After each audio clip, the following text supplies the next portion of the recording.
Hi everyone, welcome to GCS Connect Leaders Series, where we get together with some of the leaders in our network and find out more about their thoughts on business, culture and leadership, obviously.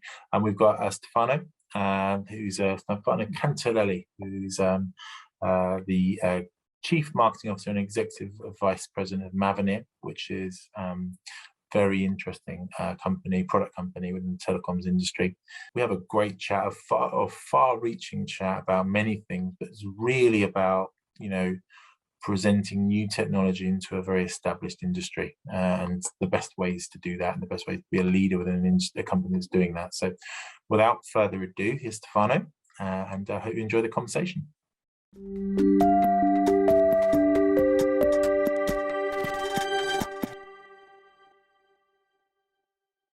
Welcome everyone to another edition of the GCS Connect Leader Series. We've got Stefano from Mavenir. He's the Chief Marketing Officer of this kind of cloud-native software company based within the telecoms industry. We were introduced to Stefano through the Open RAN session that we did recently. And Betty, who obviously runs all our Connect events, said this guy will be a very, very interesting person for us to speak to, and I very much agree. So 32 years, he just told me he started work when he was 16, 32 years in the industry. And I think it's really great to hear quite a lot of the stuff that Stefano's got to say about the industry, the changes, but also the fact that it hasn't really changed and just kind of keeps going around in cycles. So I think that's something that we will definitely expand upon. But without further ado, hi Stefano, how are you? Hey, hi David. All good. Thank you very much for the introduction. And yes, it's such a pleasure. It's been such a good relationship so far. We had some interesting conversation about Open RAN, so it was really a pleasure to be invited here with you. It's so rare that sometimes we take the time off to talk about these kind of things and to focus more on how we manage the business rather than what the result of the business is. That's great. And the exciting thing is that although Stefano said it sounds like he might be in Rome, he's actually based kind of just down the road from me. And excitingly, about 2 weeks ago, I was able to have my pretty much first face-to-face meeting with a client in about 2 years in a local Reading business park where Mavenir are based. There wasn't too many people in the office, was there, on that day? It was a Friday, wasn't it? So, but it was great to sit down and actually have a coffee with a real human being. I very much enjoyed it. And I apologize if your first meeting was with me, rather with someone more interesting. But, well, the only problem was I've never. We went to. It's called Campus in Reading, isn't it? So they've obviously set up a very new kind of, open plan, business. Still building. Yeah, Mavenir's got a very nice office there. But I've driven past this office, this building. It used to be the Verizon building, probably for the last 10 years. I've never been in there, and getting into it's like a massive, massive building, and getting into Mavenir was quite tricky. That was the hardest bit of the meeting. I forgot. I had to come and pick you. It's a huge building, and Mavenir's got a nice office, but certainly doesn't take it all up. So yeah, I was searching around for you for a while, but this is one of the lessons one of a client meeting, isn't it? Is to kind of turn up in good time.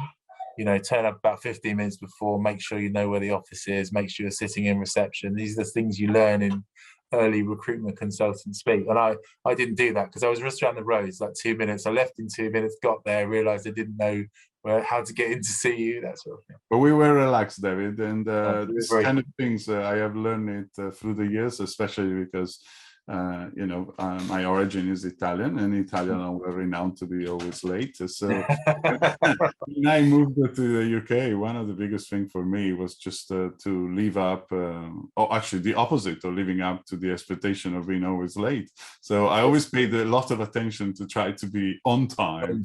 Yeah. Avoided to be considered the typical Italian always late. And sometimes I failed, because if you talk to my friends in Vodafone in the early days, they would say that I was always late. UK, but that was at the very beginning. I think now is a different story, and I also need to, I'm British citizen now, so I need to be on time. I do think, it's an interesting thing. It's nothing to do with this podcast, but I do think when you, like, British people always seem to be in a rush, don't they? Whereas if you kind of go to kind of different cultures, it does always seem like everyone's rushing around really fast. And I don't know if that's you coming to the UK from a different country, if that's something you saw, but we were quite uptight about those sort of things, aren't we? I think Quite uptight race, I think. yeah. Actually, I think that I think the British are not rushed, but they like to take the time to make sure that everything runs to the timing that was planned or whatever. Yeah. So there is a kind of attempt, a really hard attempt to stick to the plan. Yeah. But instead, in other places, in Italy especially, they all look very relaxed, but they don't really mind about the plan. Yeah. So, and this is one of the things actually make me decide to many years ago, among many things, of course, is to come and live in a different place than Italy and come here to the UK. It's the balance, the planning, and I'm not I'm not a maniac person about planning, but I think there must be a plan, and you can't just leave on the day, just crawling, and that's one thing that I always been saying to the Italian business. You need to be a bit more meticulous in planning, which gives, by the way, a good balanced life in the UK. And that's what I like in the UK. Of course, this becomes personal because you cannot just talk absolute, but it's a balanced life where you can balance your private, your public life and work, and people respect that. So I think that's an important value, which at work is actually extremely important. Yeah, that's right. Yeah. And on the Teams and video calls, you haven't really got any more excuses anymore, have you? Because you don't have to drive there. So we pack more stuff. Now, the latest trend, if you notice, is that everybody, because there's this notification when the first one gets on the team, on the meeting, it get notified, and then everybody react as soon as they see the notification. So get up first. So someone has to be first. Normally, I mean, you can't go too early, can you, Stefano? Yes. You can't, like 10 minutes. It's like it hasn't started yet. Yes, you can't talk to anyone. You've gone too soon. Anyway, there's a blank screen, and there is a blank screen.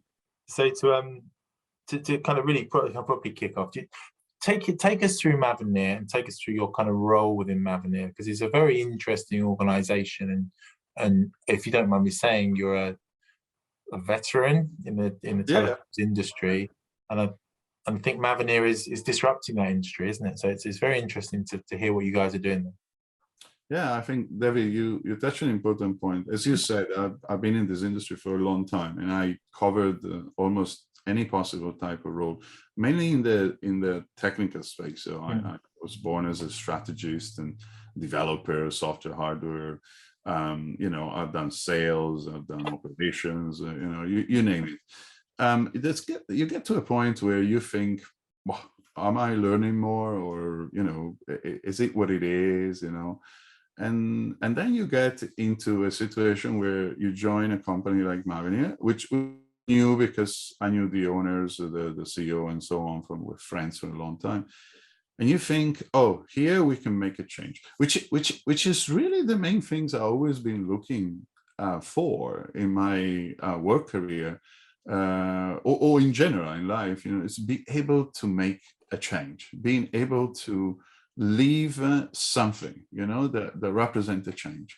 And Mavenir is this company which was born as a few thousand people, 2,000 people, and now grown to more than 5,000, and taking a simple technology, which is the ability to virtualize the hardware and being able to write software independently from your hardware, and being able to radically revolutionize the telco. Because in this 30 years, as you said, I've seen a lot of this revolutionary thing, but the virtualization, I believe, is really seriously changing, the industry, or is supposed to change, because there are some people still resisting.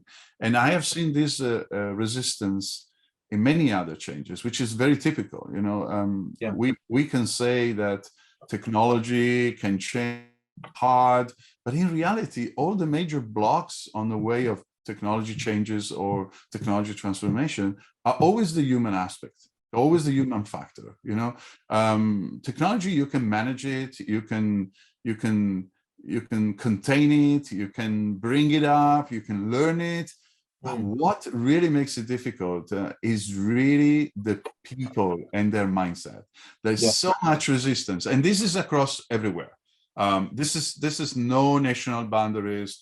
This is across the whole world. It's a human nature to resist to changes. And so Mavenir is kind of like disrupting this, and as such is controversial for several reasons, because people love the technology and the changes, but at the same time they are afraid of the changes and the transformation. So that's the one thing that I loved of Mavenir, the challenge of the change, of the transformation, and I'm sure that no matter what, but this will leave a sign, is already leaving a sign, as a matter of fact, in the industry in terms of changes.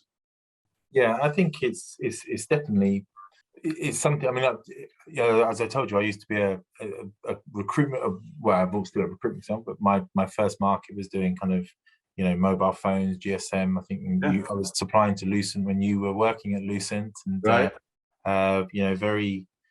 very much involved in that and seeing that the changes that happen in that industry. But I think it's probably important for people to kind of, who are listening in, because we have quite a wide range of listening, just to do your, as you did to me in our face-to-face meeting, your kind of dummy's guide to what the hell Open RAN is, right, and what the hell the disruption is, because I think it's really interesting for people to understand. Yeah, so I was saying, this company is bringing one important thing, which is virtualization, which is really a disruption and allows to disaggregate hardware with software. The Open RAN is really the bit where most of the infrastructures are open.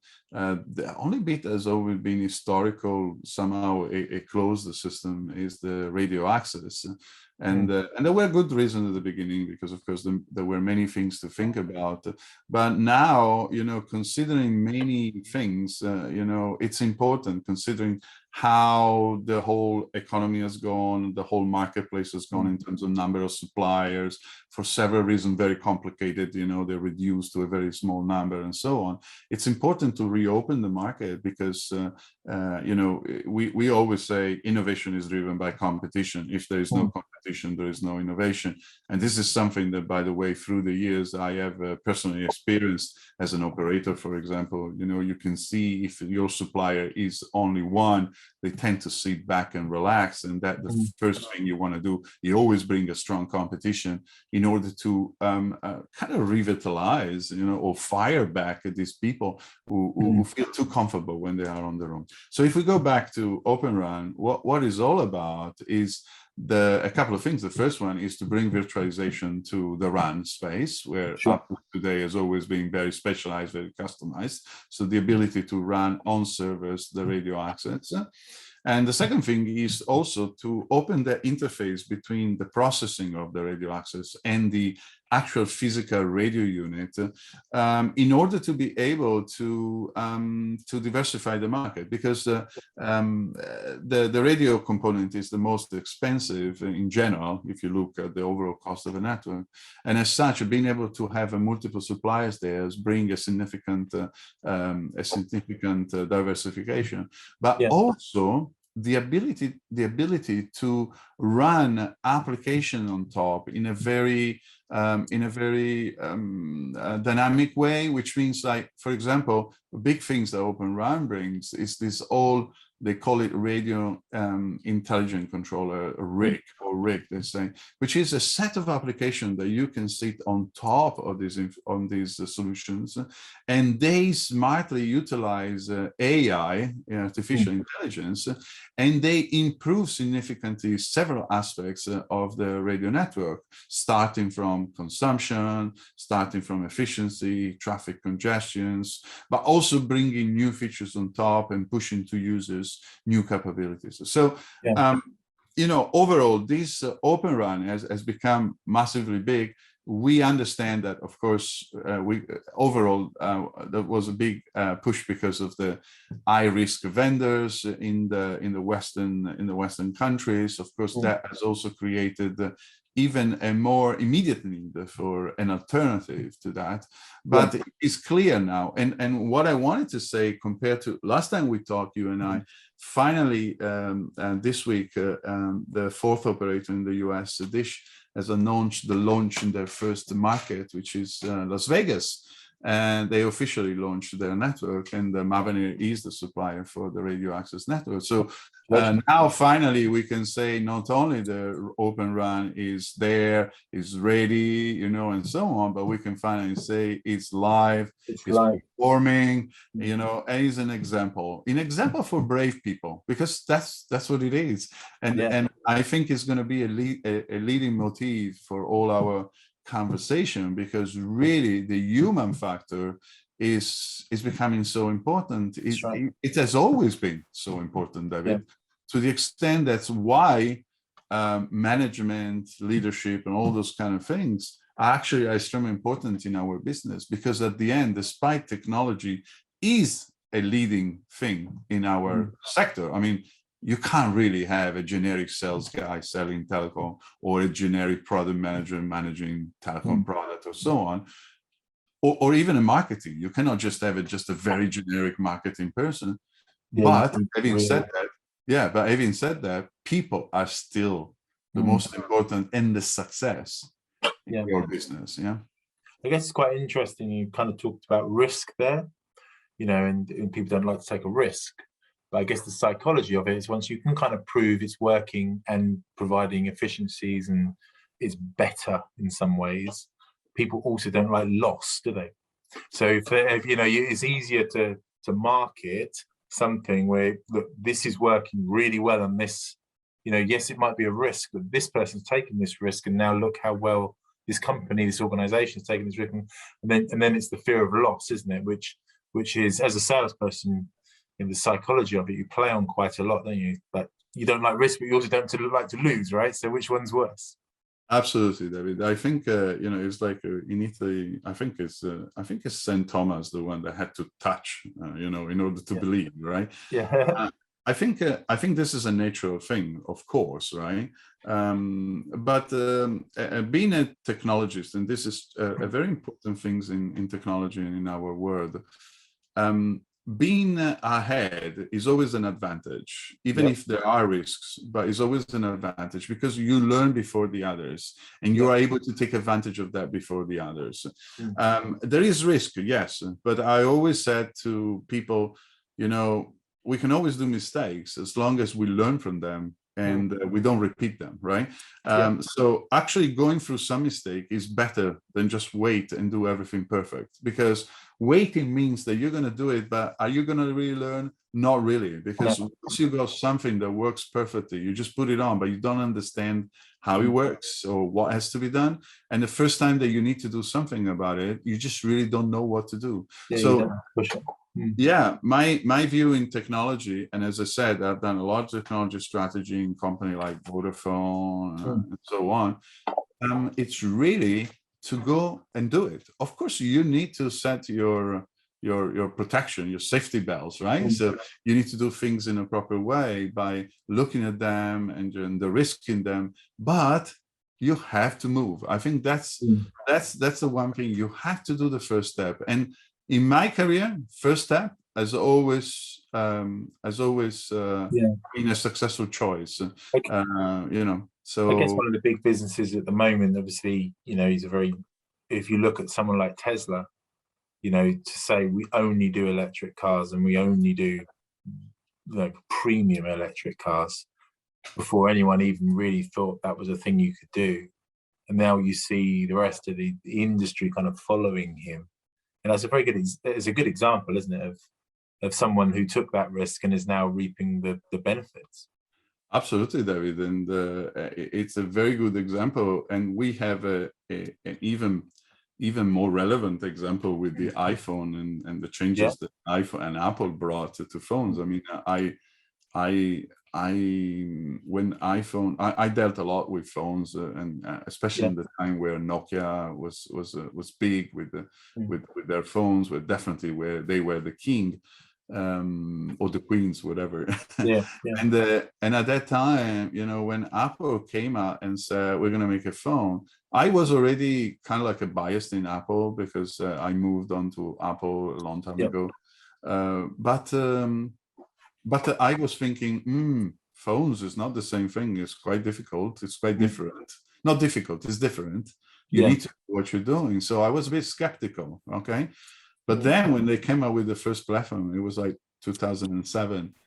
I just looked at it and I said, this is going to change everything. And it did.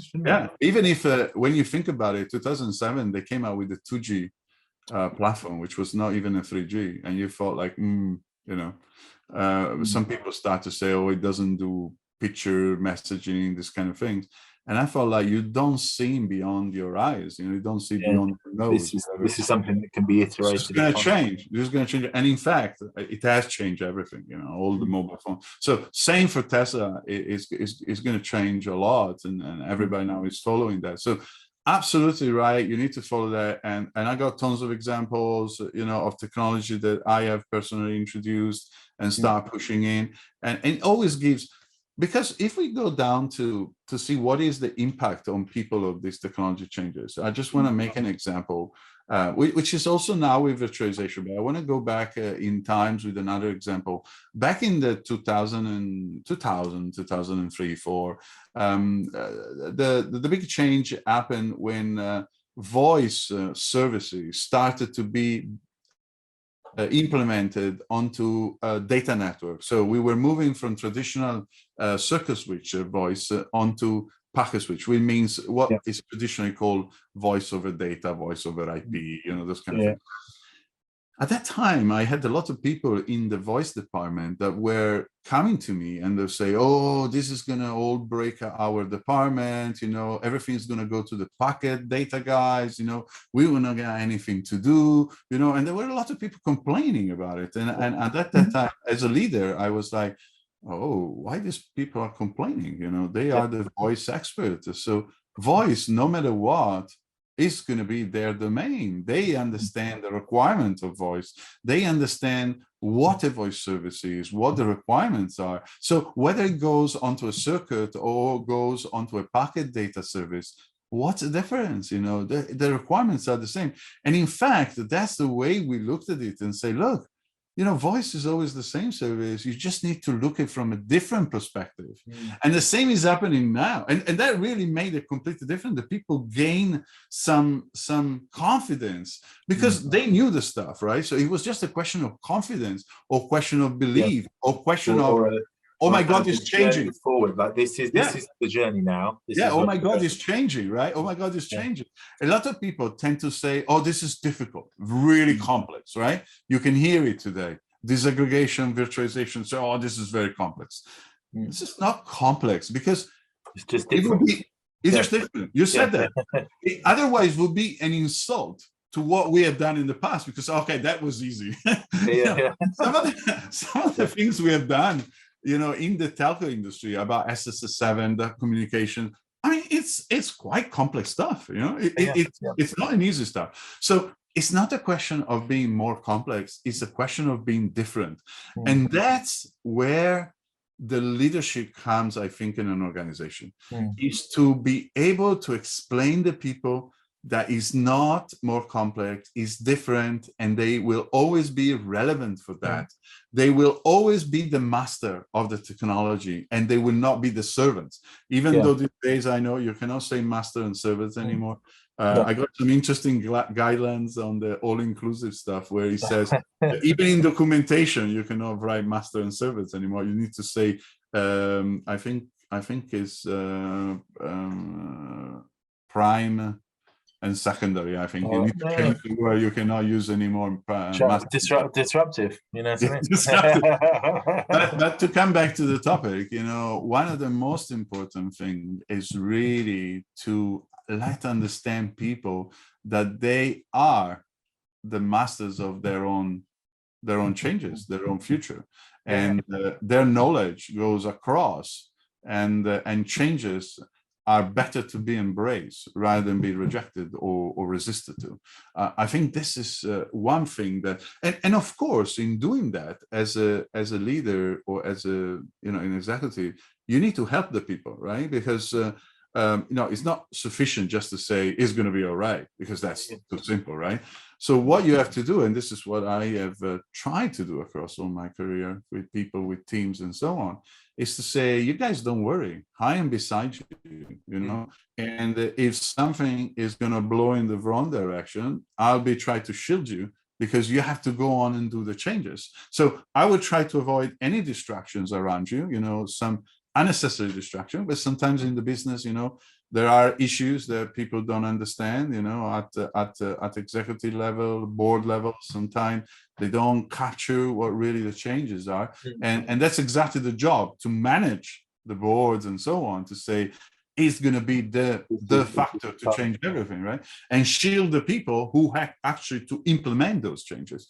But then, when the changes are successful and everything looks great, that's where the time where your people need to shine, right? You sit in the second row, you've done your job, you have taken all the wins off, if we don't want to use another word, there's an expression, but we won't use it here. And you set them aside, and that's the big moment. That's where you create cohesion, where you create belief, where you create strength in the teams, in make them, helping them through the difficult time and make them shining when it's the time of success. That's really what I have seen, and I try to apply, maybe not always successful, because of course, sometimes you do mistakes and so on, but this has always been an extremely very gratifying things, because always give me a lot of gratification, because you create teams, you create solid relationship, you create people that stands for you, and you stand for them, and this is always good when you do business, because you need a lot of support. If there is one aspect that I'm very sensitive to, is being felt like people support you and you support people. This is one of my weak side. I like to feel like I'm supported, and so I feel like the other people feels the same. So so you can kind of keep passing that forward. I mean, taking it back to Mavenir, what I really like, obviously you're talking there about vision and giving people confidence, and I think one of the things I picked up from yourself is that I can make a difference here.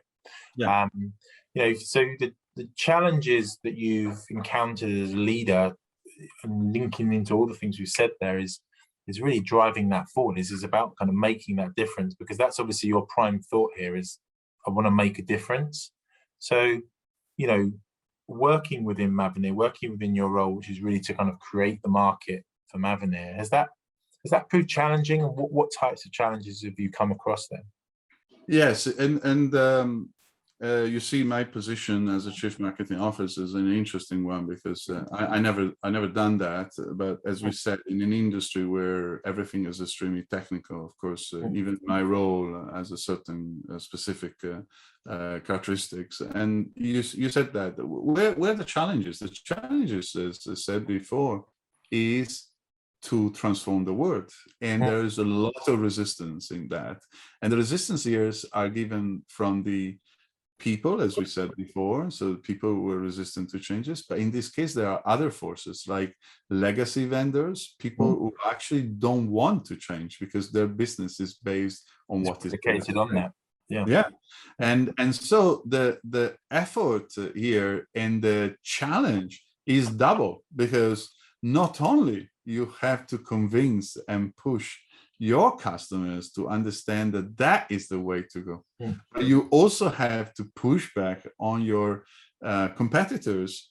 And in this case, when I say competitors, I specifically talk about legacy vendor, not other people like us. There are other vendors like Mavenir who's pushing for cloud native solution, but you push back on people who are really resistant on the changes, because there are people you know, and I don't want to mention, you know, because I think people in our industry knows very well who these guys are, who has been brilliant. They built the history of mobile communication, but it's where the change is required.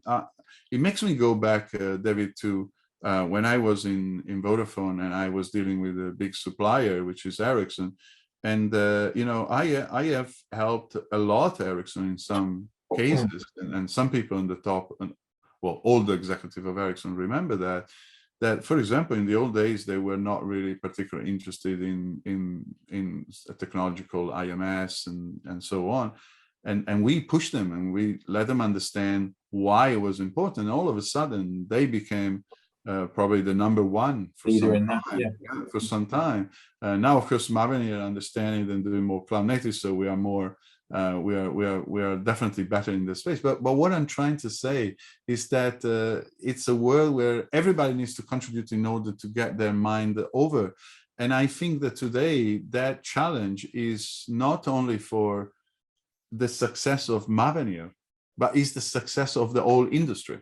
I think that's really where the challenge is not just Mavenir, who I am extremely sure will have a slice of the cake, because we're already having a slice of the cake, but it's for the whole industry to win. To because there are things that are changing, you know, and people who's in this industry knows that there are other characters who are interested to get into the business, like hyperscalers, you know, the Amazon, the Google, the Microsoft, the Word, you know, and that's all good. But I think there is a role for everybody, and it would be a pity to see some characters who are losing their momentum, and they're losing their speed, and they're losing their importance just because they are not changing. They're not got the mindset to transform and to change. So for Mavenir, the challenge is so interesting. That's why I think, and for example, David, you know, we talked about something that I think is particularly interesting, which is rebranding, right? So that's right. And you've been through a rebranding recently, haven't you? Kind of. Look, I got in it. I'm sorry, got a little bit. I like it.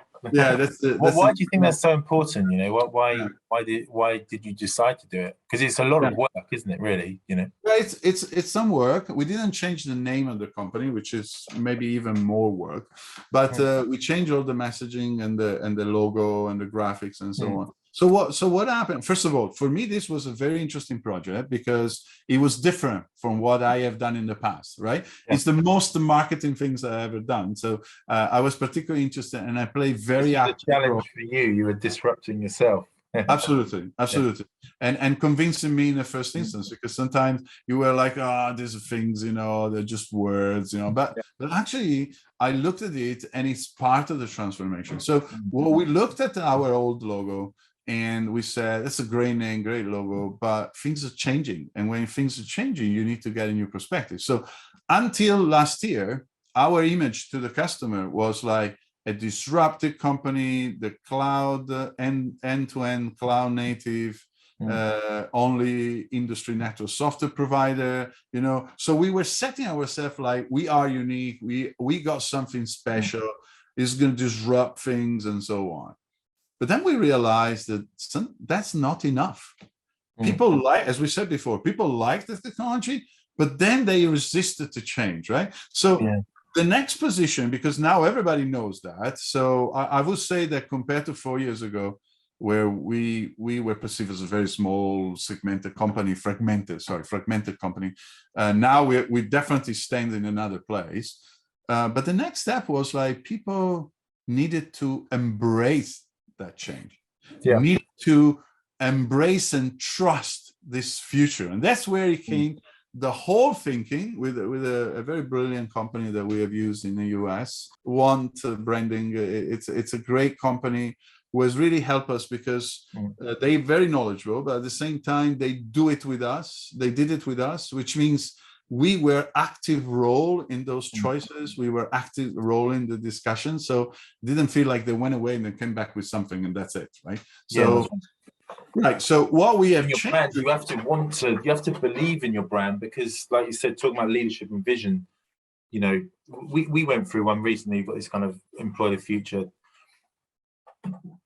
If I didn't agree with it and you didn't agree with your brand, and it would not work, because yes, it's words, yes, it's pictures, yes, it's a strap line, but it has to come from the heart of the company, doesn't it?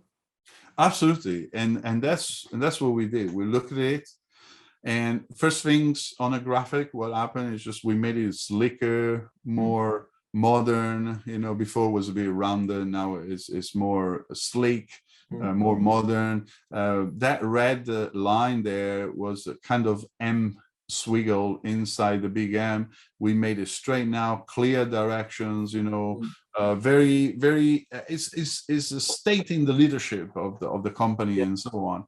But what is behind is the message, right? So it's Mavenir, trust the future. You know, you have there, right? Employ the future to create. The future, right? Trust the future. Yeah. But for us was trust the future.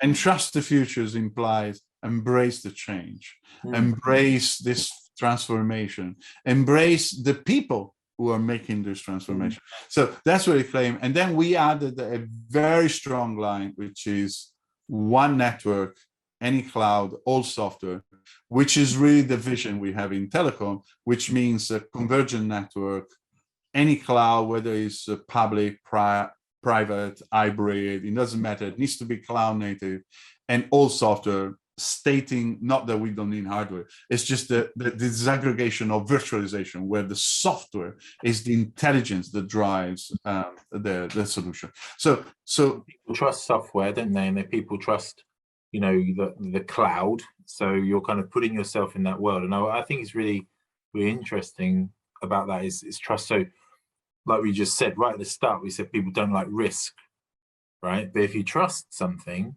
that you're taking away the risk element, and disruptive can be risky, particularly when you've got a lot of money invested in it. So it can be rewarding. Comes back to the whole, this isn't a risk, but can be rewarding. So yeah, that's right. let's good idea.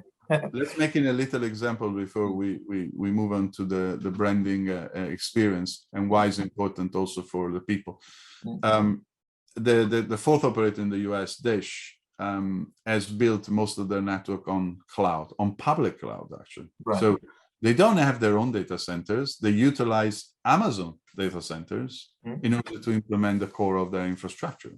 And then they have some hybrid in the cell site, because of course, cell sites is not where Amazon or any hyperscaler could have infrastructure at the moment. And some of the traditional operator, when you talk about it, they say, oh, but then they lose the control, you know. So that's the first thing they think.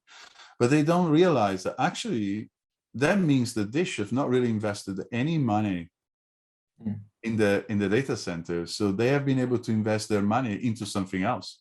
Yeah. On customer focus maybe, or other things. So it's a different way of looking at the thing, you know. Yeah. Of course, for those people, when we were moving on to virtualization with someone, when I was in 02, when we were virtualizing the core, a lot of the engineers were saying, you know, oh, but where is the hardware where my software is running? And I was like, you don't have to care. The hardware is there in the data center. Oh no, but that's my hardware. Oh, no, wait, that's not your hardware. If you are running on a service, which is a hardware service, you know, and you just run your software, if something happens, your software is moved onto another set of servers and things like that. So that concept is difficult to understand. And as we said, different things needs to be mesmerized, needs to be understood in order to be embraced. So that's where it came, the whole trust the future, embrace the future, you know, and employ the future. You can use that if you want to. Yeah, absolutely. So what happens then in the project? So this was massively important, of course, towards external, right? Because we wanted now to give the impression that you can trust this technology, you can trust Mavenir, you can trust the future, transformation, all these kind of things, right? But it's also fundamentally internally. Why? Because people in a company recognize themselves, but what the companies recognize outside. Yeah, that's right. Yeah. Rarely you see someone who says, oh, my company is rubbish, but I think I can do this. No, normally they say, oh, I have seen this company is brilliant and I can do something for that, right? So this rebranding has also helped internally, and we went through the whole executive team. So we done a work in a restricted team first, and then we enlarged it to the whole executive team to embrace it, of course, because you know, everybody needs to embrace it. But for the people, has meant also meant also a something to be proud of. Okay, so it's something that's evolving, and we are the first to show that we are not afraid to evolve from something to something else. We are not afraid to say we have a great technology, but now we need to make sure we let the people understand they can trust it. You know, it's admitting eventually your weakness, if you want, to some extent, right? But at the same time, making it your strength by going strong and says, you don't have to be afraid. We have done it. We are transforming, and we know you can do it, and we can help you with that. Yeah. So in some ways, that's the kind of the leader. Like you were talking about, kind of branding as being part of leadership, isn't it? You know, you can't lead unless people buy into your brand, whatever that culture is, that brand. Absolutely. You know, you can't just exist on your own charisma and your own personality alone. You have to be backed up by a vision, a brand, a culture, and that's what's really powerful, isn't it? Absolutely. That's something that is extremely important. And in my career, I changed a certain number of companies, not too many, but surely, you know, every 4 or 5 years or so, you can easily count up. I went through probably around 10 maximum.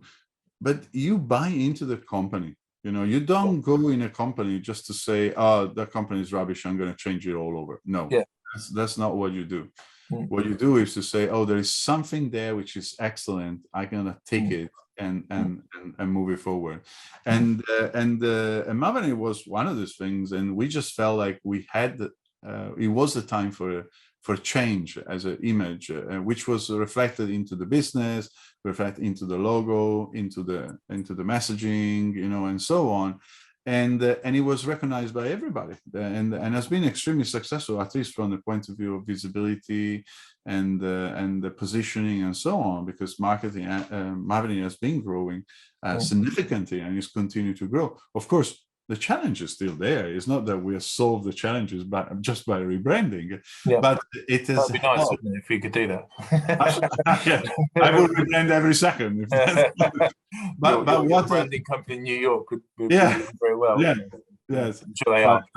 But actually, you know, it has helped a lot to keep the people focused, to keep the people looking forward, to keep people proud of the name of Mavenir, because there are challenges. I mean, we have seen things like COVID and, you know, and today, unfortunately, political things and war in Europe and so on. You know, making it difficult, right? And everything is getting a bit more difficult than it should or it would be. And in those economic times as well, and that's when people start questioning risk more, isn't it? You know, when everything's going swimmingly and all the news is happy, then people will take more risks, right? You know, I think COVID's slightly different because obviously everything was so bad and so messed up that people had to take risks to try to keep the wheels turning. But I think when it's a normal economic cycle, you know, you can just see that in spends and that sort of thing. So I think as companies, as leaders, we have to be well aware of that, is that how to kind of play to our audiences, how to look after our staff, and how to kind of keep them going through these tough times, isn't it? But you have seen, David, you said a very interesting thing, that once you've been forced to actually look in a different way, and that was in COVID, of course, because with COVID, the situation was such that you had to look in a different way. All of a sudden, you know, everyone just did it. Right? So even in Italy, where traditionally cash has always been king, and nobody was doing much transactions online, all of a sudden everything started to be online. Even my dad started to do Amazon. Started to do Amazon purchase with credit card and so on. So I mean, I think these forcing periods push you to get there, you know, and to transform, which is of course extremely important, and it gives you that extra mile in order to be able to do there. On the other side, David, I need to say that one learning that I got out of this COVID period is how little resilient are our businesses today in the whole world. I know, yeah. We just miss 3, 4, 5 months of revenue. Yeah, normal business, normal revenues, and we collapse. We exactly. literally No, collapse. it's So that is a bit of a sad reflections, which I believe has got a lot of people to think a bit more about it, and say, are we really building just businesses that can resist 1 month? Or they're not as solid as we think. So So yeah. what are your as we kind of close out the conversation, what are your priorities for the year ahead now? Kind of, coming out of COVID, now the branding's done, now the technology and the software is getting traction. How do you want to push forward? Yeah, so my priorities, and to some extent, I think is also priority to the company, but my priority specifically is to continue to push this trusted future, because it's the one big bit, and we are getting help from a real life implementation, which of course, as you said before, always encourage people to take the same path or take the same road. So the main things for me is to move from being almost a project purpose company to be a product company. So to put that structure behind the company, which will help to scale, because it's a matter of scaling now. It's not a matter whether the solution is there or not, it's a matter of scaling. So you have to look on how you structure, you make things consistent such that you are resilient to scaling, and you can move from managing 50 projects to managing 200 projects. Sorry, I'm just saying an order of magnitude, just to let you understand. So that's really, we last year we were just below the 1 billion. So this year we're looking at going above 1 billion. But what's behind that, independently from the number, independent from the dollars, is to scale up and to build a company who's structured to support that scale. That's right. Which means you don't just do things ad hoc for a specific project or contract or client, but you buy the product that they know. So I want Mavenir X. Yes. That's what I need, and maybe I might need a little bit of bespoking, but I'm quite happy because it worked for them. So I just like it like that. From that point of view, I would say that we're always being quite okay, because we are agile software companies. So from that point of view, we can bring things customized. Is where you move to the point where your customization becomes a product. And then you can always do things around, but you have a steady product portfolio. And we have a very large one. If you compare to some of the big companies, we actually have a larger portfolio than some of the other companies, at least in the mobile space. So that's really the priority. And this start from marketing, where in the marketing, we have been consolidating our organization. We're not a big organization in Mavenir. We really extract a lot of value out of the dollars. We spend just 1-2% of the budget, of the income, of the revenue. So we don't spend much in marketing, but we are extremely focused to make sure that we get value out of the dollars. And we got a solid team, so a structured team. And the things that this year we're going to bring in that structured team is start to regionalize. So after today, most of the marketing messages were coming from a central place. Our company is US based, even though we have a strong, I'm sitting here in the UK, but it's US based. But now, this year, we're going to start to regionalize our marketing and put people close by to the regional vice president of sales of the different regions, and start to understand what each individual customers needs, what kind of marketing tune for specific regions we're going to do in order to tailor the message. Of course, the message is always a central message, but the same message could actually be slightly refined depending on the need, because all the regions in the world have different needs. That's right. The solution may be similar, but what you do it for may be slightly different. Some cases could be cost effectiveness, in some case would be agility to market, in some cases is catching up, in some whatever it is, right? So this year, big focus is going to be on regionalize, to continue to push on our messaging and to